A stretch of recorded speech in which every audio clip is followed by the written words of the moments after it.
Morning साथीहरू। आज चाहिँ हेर्नु न, अस्ति मलाई छेमाले सिस्नु पठाइदिनु भएको थियो नि त मैले भ्लगमा पनि भनेको थिएँ। अन्त त्यही बनाउँदैछु। अन्त बनाउनु पनि त्यति आउँदैन। अन्त अहिले आमालाई फोन सोधियो अरे चाहिँ कसरी बनाउनु भनेर सोधियो अरे चाहिँ बनाउँदैछु। अन्त चाहिँ यहाँ हेर्नु न, पहिला चाहिँ पुरा उमाल्नुपर्छ अरे नि त कि यसलाई।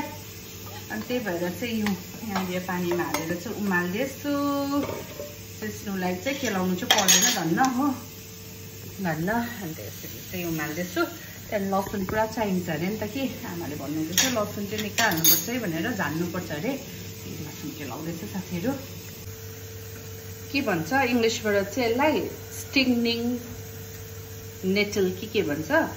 If I am wrong please correct me. मलाई पनि थाहा छैन के भन्छ, त्यस्तो भनेको जस्तो लाग्यो। अन्त यो चाहिँ हेल्थ वाइज पनि एकदम राम्रो नि त सिस्नु चाहिँ हो। अन्तखेरि चाहिँ अब त्यही कारण चाहिँ अब बनाउँदैछु म पनि। अब कतिको चाहिँ पारा ल्याउँछु साथीहरू। खानु त मैले खाएको तर बनाउनु चाहिँ जानेको थिइनँ नि त हो।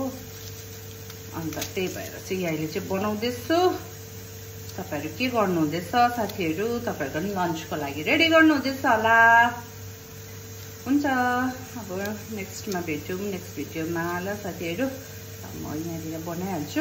हुन त त्यस्तो मेहनत त केही रहेन रहेछ। यो उमाल्यो, उमाल्नु चाहिँ मजाले पर्दो रहेछ। अन्तखेरि चाहिँ लसुनहरू हालेर चाहिँ झान्नु पर्दो रहेछ, त्यति नै रहेछ।